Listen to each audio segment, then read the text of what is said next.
Selamat datang di channel Donghua Animasi. Kali ini Mimin akan memberikan spoiler dari Battle Through the Heaven Season 5 episode 136. Tanpa banyak basa-basi, kita langsung saja ke pembahasan videonya. Di episode sebelumnya, kelompok Xiaoyan berhasil mendapatkan buah bayi jiwa, dan Xian tiba-tiba saja merasa ada yang memanggilnya dari kedalaman hutan. Merasakan itu, lantas Xian berkata, "Ayo pergi dan lihat apa yang terjadi. Kita sudah terlanjur untuk memasuki Gunung Harta Karun. Karenanya, kita harus menyaksikan harta karun sejati yang tersembunyi di dalamnya." Singkatnya, setelah memasuki wilayah hutan terdalam, aura di sekitarnya yang bersumber dari binatang buas ganas tiba-tiba menghilang secara misterius. Xian pun berjalan santai, seakan tidak ada beban pikiran apapun. Ia menjelaskan bahwa tempat yang mereka masuki sekarang adalah pusat dari hutan kuno. Nah, di tempat itu, tiba-tiba kelompok Xiaoyan melihat sebuah cahaya emas bermunculan di balik sebuah cekungan. Dan ternyata, itu adalah penghalang tekanan cahaya. Xian lantas berkata, "Penghalang spiritual binatang ini hanya beberapa binatang sihir berkekuatan tinggi yang bisa membentuknya. Terlebih lagi, penghalang tersebut diciptakan ketika mereka akan bertemu dengan kematian." Mendengarkan itu, Xiaoyan terdiam sembari memikirkan jika karena benda ini yang telah memanggil Xian, maka kemungkinan besar pemilik penghalang spiritual tersebut berasal dari peninggalan suku naga kuno. Ketika Xian menyentuh penghalang tersebut, dia merasakan ada dua kekuatan yang berasal dari klan yang berbeda. Yang pertama adalah aroma naga void kuno, kemudian yang kedua berasal dari aroma burung poni kuno. Tapi, untuk memastikannya lebih lanjut, Xian lantas membuka penghalang tersebut menggunakan garis keturunnya. Tentu saja, tidak membutuhkan waktu yang banyak, garis retakan menyebar sampai menghancurkannya.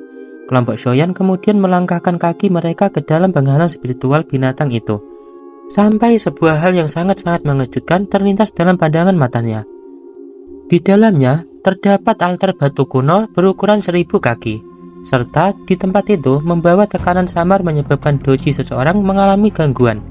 Tapi itu tidak berpengaruh bagi Xian. Dia pun melangkahkan kakinya ke ujung tangga batu yang berada di depannya. Perasaan hawa pemanggilnya pun semakin menjadi kental dan kuat. Dan ternyata di tengahnya terdapat buah berukuran telapak tangan yang terbentuk oleh penggabungan kekuatan suku naga void kuno dan klan poni kuno. Semua tekanan yang dirasakannya sampai sekarang diyakinkan berasal dari pancaran dalam buah tersebut. Ya, buah itu bernama buah naga ponik. Itu tercantum dalam beberapa penjelasan buku kuno leluhur mereka. Membutuhkan penyerapan tenaga hidup dari kedua klan tersebut untuk mendapatkan 10% peluang agar dilahirkan kembali. Bahkan, dalam catatan lain mengatakan buah asal dari naga ponik itu hanya muncul 5 kali saja dan ditemukannya kali ini sudah berada di urutan yang ke-6. Di atas buah tersebut terdapat tulang belulang yang berasal dari kerangka naga void kuno serta kerangka mayat burung poni kuno. Apakah mereka berdua mati di tempat ini secara bersamaan? Kedua kerangka binatang tersebut benar-benar membuat Xiaoyan tercengang. Tak disangka, binatang ajaib kuno yang sering disebutkan legenda di benua Doji sekarang sudah malah disaksikan langsung oleh kedua matanya. Xian lantas berkata, naga kuno serta poni kuno memiliki eksistensi tertinggi di dunia binatang sihir. Namun, tidak ada perbandingan kekuatan di antara mereka. Ketika mereka bertemu, mereka akan bertarung sampai mati, dimanapun berada. Aku pikir itulah penyebab mereka mati di tempat ini. Hanya satu yang berbeda dari mereka, yaitu kekuatan hidupnya.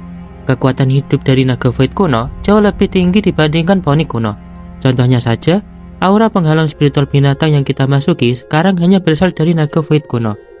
Mendengarkan itu, Xiaoyan lantas bertanya, "Sekarang, apa yang kau rencanakan?"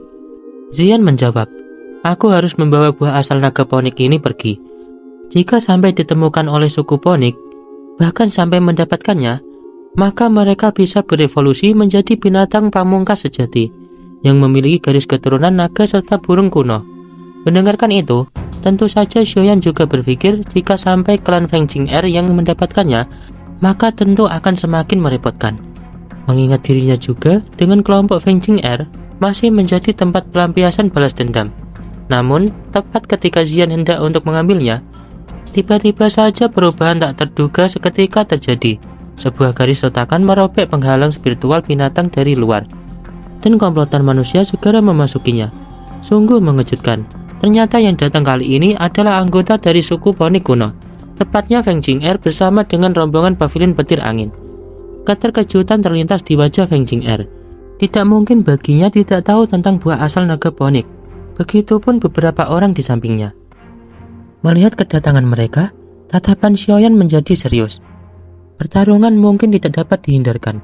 Lantas Xiaoyan berkata pada kelompoknya bahwa bersiaplah untuk bertarung. Di hadapannya, Feng Jing'er berkata, "Xiaoyan, segera bawa orang-orangmu dan tinggalkan altar. Jika tidak, kalian semua akan mati di sini hari ini."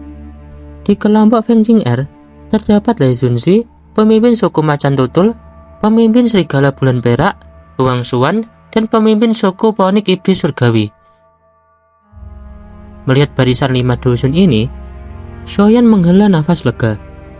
Lantas ia kemudian mengeluarkan boneka iblis langit dan 10 boneka iblis bumi. Setelah itu, Xiaoyan, Xiao Yixian, Tianhuo, dan Xiongzhan segera melangkah maju dengan pancaran aura kekuatan yang melonjak. Di pihak musuh juga melakukan hal yang sama. Akan tetapi, saat Huang Xuan memancarkan aura kekuatannya, kelompok Xiaoyan terkejut. Dia menyembunyikan kekuatannya yang berada di tingkat dusun bintang 5. Meski demikian, kelompok Xiaoyan tidak takut sedikit pun. Kemudian Xiaoyan membentuk segel. 10 boneka iblis bumi segera membentuk formasi. Semua kekuatannya disatukan ke dalam boneka iblis langit, hingga kekuatannya menyamai dusun bintang 5. Terjadilah pertarungan antara dua kelompok tersebut. Boneka iblis langit berhadapan dengan Huang Xuan. Xiongzhan melawan harimau tutul. Xiao Yixian bertarung dengan Lei Zunzi. Tianhuo bertarung dengan serigala bulan perak. Sementara itu, setelah tetua suku Phoenix Iblis Surgawi melihat pertarungan sengit telah terpecah, dia menyerahkan tugas besar untuk mendapatkan buah asal naga Phoenix pada Feng Jing'er. Kemudian, ia melangkah maju melawan Xiaoyan. Ia pun segera mengeluarkan keterampilan pukulan tirani surga Phoenix. Telapak tangan raksasa tercipta dan melesat ke arah Xiaoyan. Menghadapi serangan ini, Xiaoyan lantas melepaskan keterampilan membalikan segel tanah. Ketika kedua serangan bentrok satu sama lain, Huang Xuan lantas berkata kepada Xiaoyan, "Kekuatanmu tak sebanding denganku." Mendengarkan itu, Xiaoyan membalas serta menegaskan, "Jika aku belum memenuhi syarat untuk melampaui kekuatanmu, maka kau pun juga sama." Pria berambut putih itu tertawa dan mengatakan, "Aku ingin melihat apakah mulutmu masih bisa berbicara setelah aku mengalahkanmu." Setelah mengatakannya, tiba-tiba sepasang sayap burung Phoenix muncul di punggungnya. Tentu, hal yang paling dominan yang dimiliki oleh klan burung kuno adalah peningkatan kekuatannya. Daya serangannya pun ikut berlipat ganda ketika mengaktifkan kedua sayap di punggungnya itu. Xiaoyan tidak gentar dengan doki perkasa nan luas yang beredar dalam tubuhnya, digabungkan dengan 3000 jantung api. Menghadapi beberapa pertukaran, Huang Xuan itu benar-benar merasakan ketidaknyamanan saat bersentuhan dengan kekuatan api surgawi Xiaoyan. Namun hal yang paling diandalkan oleh klan Phoenix kuno bukanlah doji, melainkan kekuatan tubuh fisik mereka.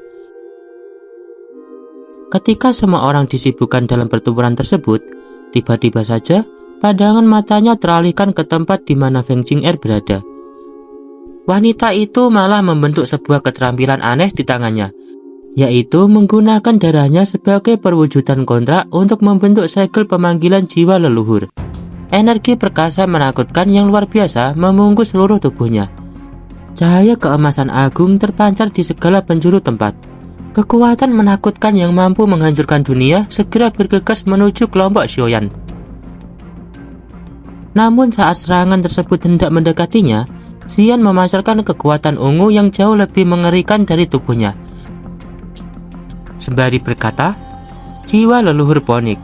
Sayangnya, jiwa leluhur naga void kuno ini jauh lebih kuat dibandingkan dengan apa yang kau miliki."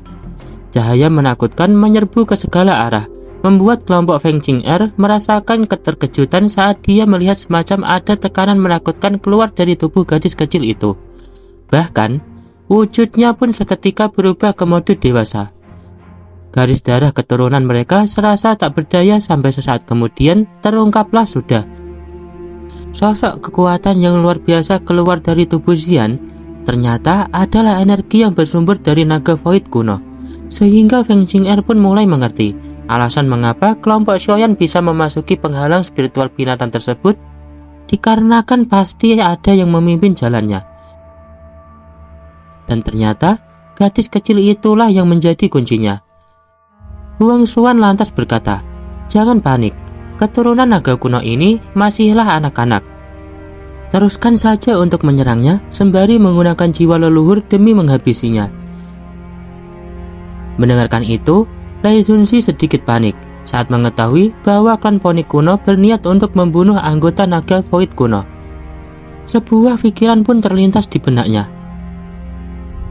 Kekuatan yang tak bisa terbendungkan, dikarenakan dia juga tahu bagaimana ancaman pemusnahan jika sampai berani membunuh salah satu garis keturunan mereka. Segera saat itu, Feng Jing'er mengepalkan tangannya, cahaya emas melonjak keluar dari tubuhnya, disusul dengan kemunculan kedua sayap di punggungnya. Sungguh peningkatan energi yang luar biasa.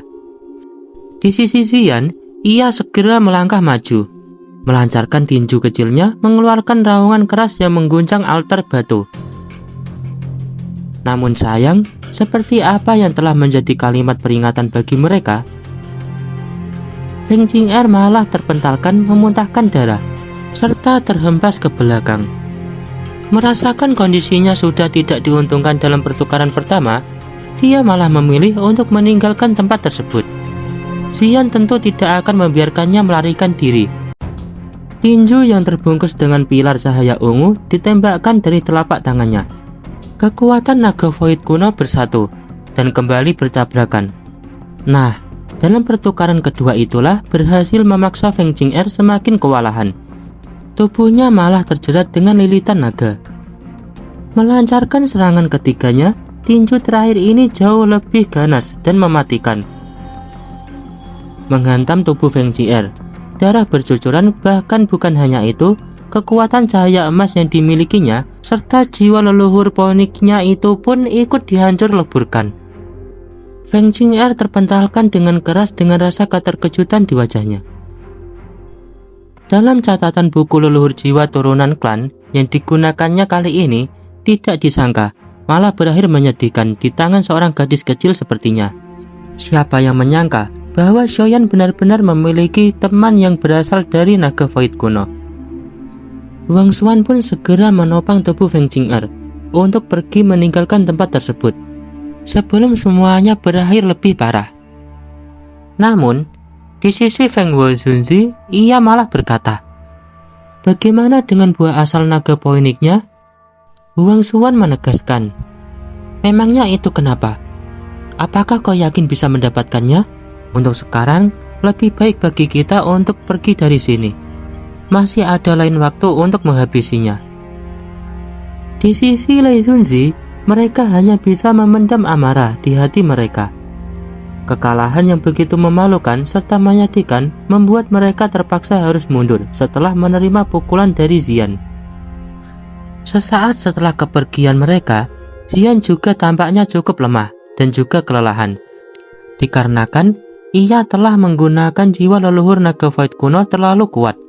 Dengan basis kekuatan serta tubuhnya sekarang itu malah terlalu membebaninya.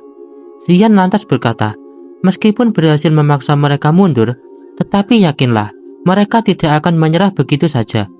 Aku pikir, aku juga harus segera mengirimkan berita ini ke klanku, sebelum buah asal naga ini jatuh ke tangannya.